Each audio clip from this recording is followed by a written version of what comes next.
এবার প্রবাসী সংবাদ। কুয়েত প্রতিনিধি জালালউদ্দিন ও সৌদি আরবের জেদ্দা প্রতিনিধি হানিফ সরকার উজ্জ্বলের তথ্যচিত্রে প্রবাসী সংবাদ জানাচ্ছেন বিনিয়ামিন।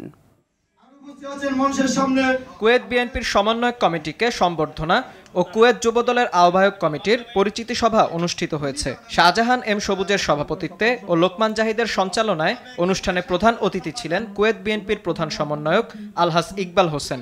অনুষ্ঠানে প্রধান বক্তা ছিলেন সংগঠনের সাবেক সাংগঠনিক সম্পাদক শেখ মোস্তফা কামাল।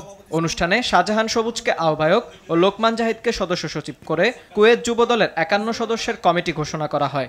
এই সময় উপস্থিত ছিলেন মনির আহমেদ মনির, আলহাজ নাসির উদ্দিন হাওলাদার, সাইফুল ইসলাম ভুইয়া, আনিসুর রহমান, জসিম শিকদার, মোহাম্মদ আলী, হুমায়ুন কবির, রুবেল ও মোহাম্মদ হেদায়েত সহ অনেকে।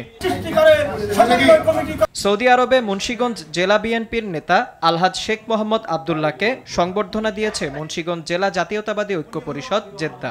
সংগঠনটির সভাপতি প্রকৌশলী নুরুল আমিনের সভাপতিত্বে এবং ভারপ্রাপ্ত সাধারণ সম্পাদক ইকবাল শিকদার ও সালাউদ্দিন জনির যৌথ সঞ্চালনায় অনুষ্ঠানে প্রধান অতিথি ছিলেন আলহাজ শেখ মোহাম্মদ আবদুল্লাহ। এ সময় উপস্থিত ছিলেন বাস্তবায়ন কমিটির আহ্বায়ক আব্দুর রহিম, আব্দুল মান্নান, মীর মনিরুজ্জামান তপন, আলমগীর হোসেন, কিয়াস উদ্দিন, মঈন চৌধুরী, আমিনুল ইসলাম ও সালাউদ্দিন আহমেদ সহ অনেকে।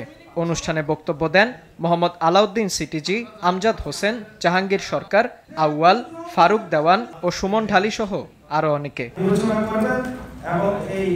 বিনিয়ামিন, RTV।